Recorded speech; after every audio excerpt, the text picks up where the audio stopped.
Nakakainis talaga kapag kailangan mo yung OTP tapos hindi dumadating, parang laging kung kailan ka nagmamadali doon pa nag-iinarte ang system. Dahil nabanggit mo ang CIMB, may ilang factors kung bakit hindi pumapasok ang OTP sa phone mo.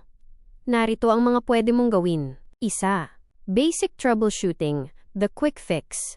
Minsan, ang network lang ang barado. Subukan muna ito. Toggle airplane mode.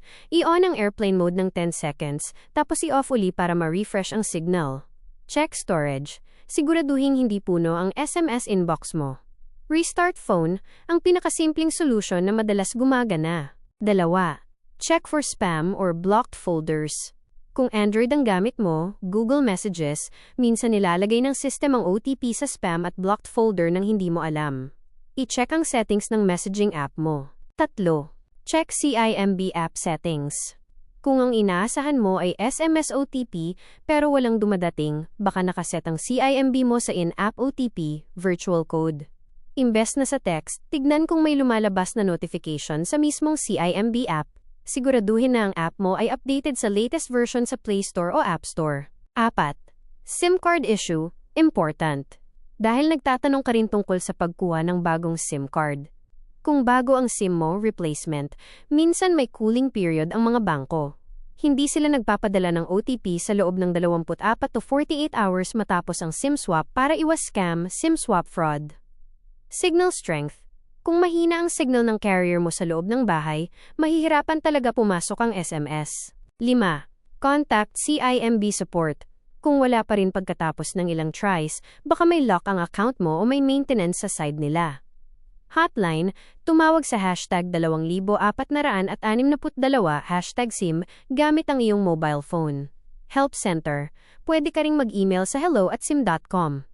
Wait lang, nakakuha ka na ba ng bagong SIM card o gamit mo pa rin yung luma?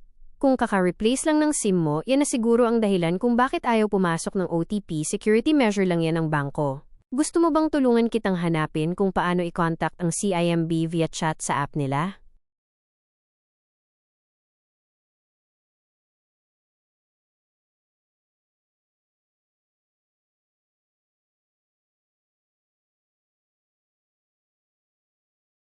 Kung ang problema mo ay hindi mo na talaga matanggap ang OTP dahil nawala, nanakaw, o nasira ang SIM card mo, kailangan nating aminin na medyo locked out ka sa account mo ngayon. Security measure ito ng CIMB para hindi basta-basta ma-access ng iba ang pera mo. Narito ang dapat mong gawin step by step.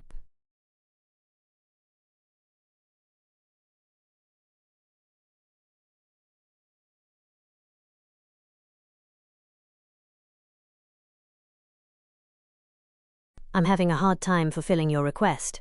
Can I help you with something else instead?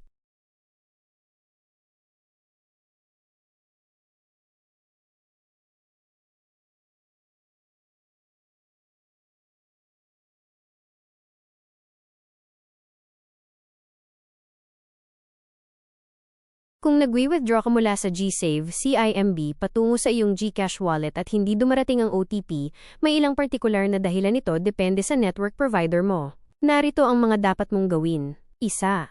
I-check ang alternative inbox. Minsan, hindi na sa regular SMS pinapadala ang OTP para sa GSave transactions. Kung smart o Dito user ka, kadalasan ang OTP ay pinapadala via Viber o sa iyong registered email address. I-check ang Viber messages mo o ang inbox spam folder ng email mo. Kung Globe user ka, dapat itong dumating via SMS pero backup din ang iyong email. 2. Gamitin ang CIMB app in-app OTP. Kung hindi talaga dumadating ang SMS, subukan ang paraang ito para ma-bypass ang SMS OTP. 1. I-download at i-login ang iyong account sa CIMB Bank PH app kung hindi mo pa nagagawa. 2. Siguraduhin naka-enable ang notification sa settings ng phone mo para sa CIMB app. 3. Kapag nag-withdraw ka sa GCash, GSave, minsan ay may lalabas na push notification sa CIMB app. I-tap mo lang iyon para i-approve ang transaction, hindi mo na kailangan ng SMS code. 3. I-check ang system status. CIMB Maintenance, ngayong February 2026, i-check kung may active maintenance advisory ang CIMB. Madalas silang magkaroon ng system upgrades kung saan nagkakaroon ng delay sa transfer sa pagitan ng GCash at CIMB. GCash wallet limit. Siguraduhin na hindi palampas sa iyong monthly incoming limit ang GCash wallet mo. Kapag puno na ang wallet limit, mag-error ang transaction at walang darating na OTP. 4. Cooling period kung nag-SIM swap ka. Kung kakakuha mo lang ng bagong SIM card, same number, asahan na hindi ka makakatanggap ng OTP sa loob ng 24 to 48 hours. Ito ay security lock ng CIMB para sa SIM replacement. Ano ang susunod na gagawin? Kung wala pa rin pagkatapos ng 15 minutes, tumawag sa CIMB hotline, ay dial ang #2462 #SIM sa iyong mobile. Libre ito para sa Globe TM at Smart TNT, basta may sapat na load. I-report sa help center. Sa loob ng GCash app, pumunta sa profile Mas Mahigit Help at mag-submit ng ticket para ma-check kung may stuck na transaction. Nakalink ba ang GSave account mo sa mismong CIMB Bank PH app? Kung hindi pa, ito ang pinakamagandang gawin ngayon para mas madali mong ma-manage ang pera mo kahit mag-error ang GCash. Gusto mo ba ng steps kung paano i-link ito?